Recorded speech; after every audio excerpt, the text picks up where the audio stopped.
Hello, once again, and welcome to another history lesson in the lands of Carpathia, a primer for the Dawn of Chaos campaign.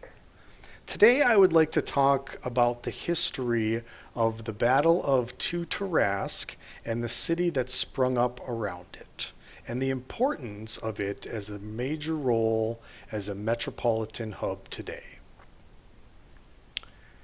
Now, during the Second Age, the area that we know as Tarrasque was nothing more than a minor dwarven fortress, an outpost really, guarding one of the entrances to the Iron Mountains.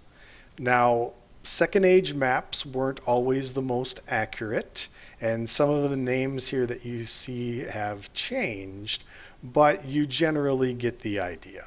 Um, Now, during the War of the Stones, the outpost named Shodan's Keep would soon find itself at the very center of the conflict and host to the final battle of the war. At this battle, green dragon armies from the west joined with the red dragon armies from the Iron Mountains and the black dragon armies from the Quick Sloth jungle to assault the keep. Alliance dwarven troops actually defended the western flank against the Greens, and human alliance troops defended the southern and the eastern flanks during this battle against the Reds and the Blacks. The first day of battle actually went very poorly for the Alliance, with the Green Dragon armies actually pushing the dwarves all the way back to the gates of the castle, the western castle, or the western walls of the castle. Uh, it was only through the heroism of a dwarven cleric named Lordon the Pure and the sacrifice that he made along those keep's walls by killing a dragon and having his body thrown off of the ramparts into the rampaging hordes below, which rallied the dwarven troops to push out and defend the actual rampart walls that kept the entire western flank from falling that day. And so the Dragonborn armies were pushed back, the western flank held, and the dragon lines looked pretty much like this at the end of the first day of battle. On the second day, adventuring parties arrived with two additional dragon stones. These were the artifacts that were being fought over the war and contained incredible magic power. The three stones that were now in the possession of the Alliance added to the defenses of the keep, and it actually pushed the Dragonborn armies away from the walls, buying the Alliance some time to maneuver some of the new troops that were arriving from the Jaranesti forest. And Day 2 also brought the arrival of the Duergar clans from the mountains, who also aided the Alliance, who unexpectedly joined through negotiations with adventurers.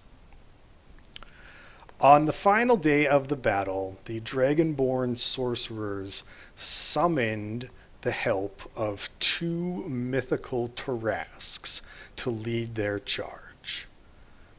Psionic warriors, led by the drow elf Defal Mofatis, snuck into the Alliance camp early in the day, and they assassinated King Edric, bringing down the morale of the Alliance troops, and the Dragonborn armies were able to push farther in, push them all the way up to the castle walls.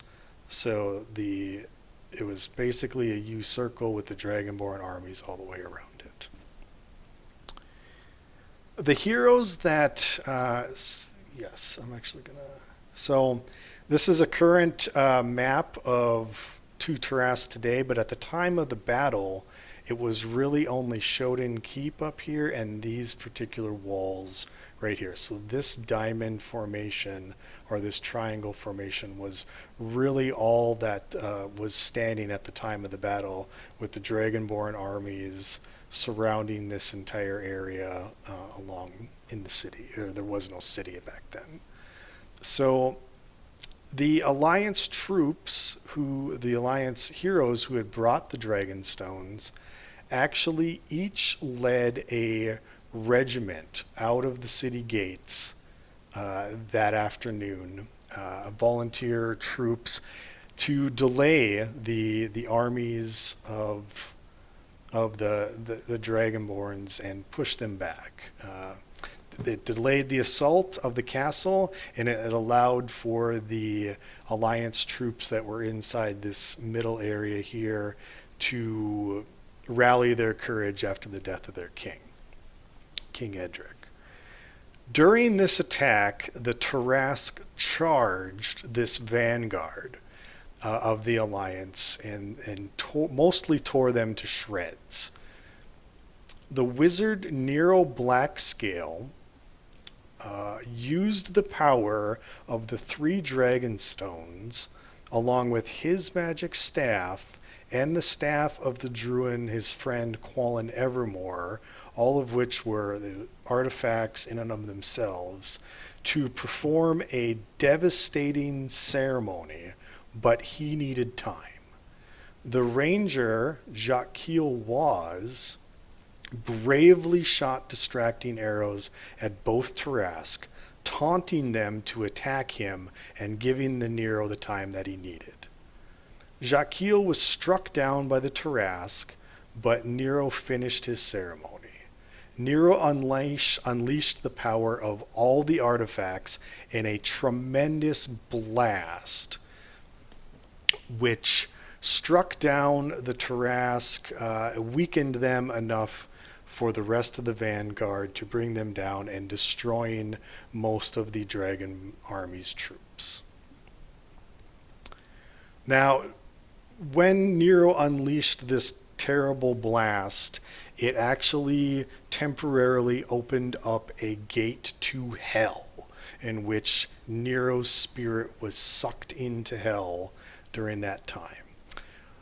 But before the gate closed, the spirit of the wizard Nethril, who had died earlier in the war at the Battle of Skye over here, his spirit actually escaped during that time. Afterwards, the dragon armies were devastated by the blast, and the remaining heroes gave chase to the Dragonlord commanders. Now, on an unknown hilltop south of the river, off of this map, far south, the hilltop south of the river, a final stand was made by what remained of the Dragonlord commanders. The spirit of Nethril gave those Dragonlord commanders aid, and the psionic assassin Deval suddenly jumped into the fray. The confusion caused a 3-way battle between the player character heroes, the Dragonlords, and this psionic assassin. The player character Black Cloud Dulcourt, who was a rogue, cut off the hand of the assassin who was wielding the power of the Dragonstones that the dragon armies had held. So Black Cloud cut off his hand, silenced his wicked green flame blade, and it essentially took the assassin out of the fight. As Black Cloud picked up the severed hand holding the 2 remaining Dragonstones, a blinding explosion blew the hillside completely off the map and killed all that were there. In the aftermath of the battle, no remains were ever found of anyone on that hill. The remaining Dragonborn survivors retreated, and thus ended the War of the Stones. Now, from the ashes of this of the battle, the corpses of the two Tarrasques that were summoned actually lay in front of Shoden Keep here. Magic hunters from miles around arrived in the following days to dismember the corpses of the Tarrasque, as every piece of the Tarrasque had unique magical properties.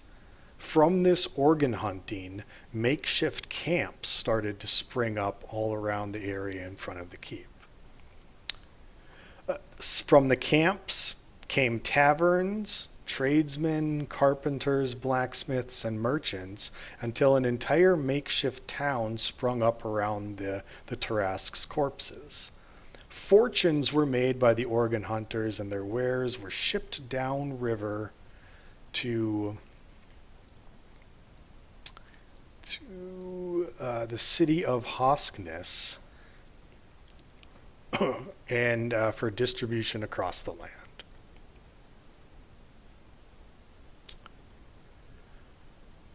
Now, eventually, the dwarves allowed these organ hunters settlers' rights to establish a permanent town outside of the walls of Shoden Keep.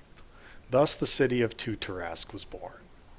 So, Two Tarrasque, as it stands currently, is the largest city on the continent of Carpathia, and it works as a melting pot of all races, religions, and politics.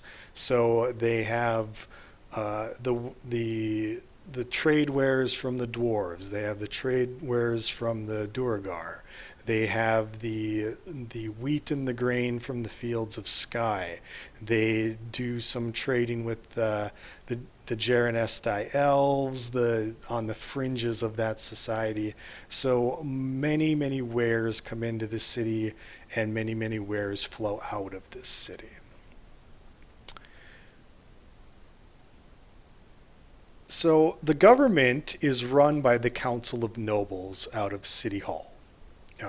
The noble title is not so much a feudal or hereditary rank, but instead is made up of any persons who own an actual original piece of the Tarrasques themselves. So this could be as little as 10 people, or it could be 200 to 300, depending on who owns pieces of the original Tarrasque from 700 years ago at this day. So the council is the one that actually makes up the melting pot, everything inside of these walls here. They make up the laws for the city of Two Tarrasque. Now, military and law enforcement is actually policed by the dwarven soldiers from Shoden Keep. The dwarven king, Bulgar Ashstone, acts as Two Tarrasque's almost military commandant, overseeing the peace from his fortress. Two Tarrasque is unique in that it does have adventuring guilds, but these guilds do not have the powers of arrest like they do in other cities. That power lies only with the dwarven soldiers. So many of the districts in Two Tarrasque have gruesome names based on the original camps that harvested the Tarrasque's bodies. To this day, so you have things like Heartvale, they were harvesting the heart. Ribway, they were harvesting the ribs. Spine Market, was the spine of that. Marrowbrine, Hidehammer, Mythmaw, Clawvilles. These are all names that came from the original organ hunter camps that were harvesting the organs.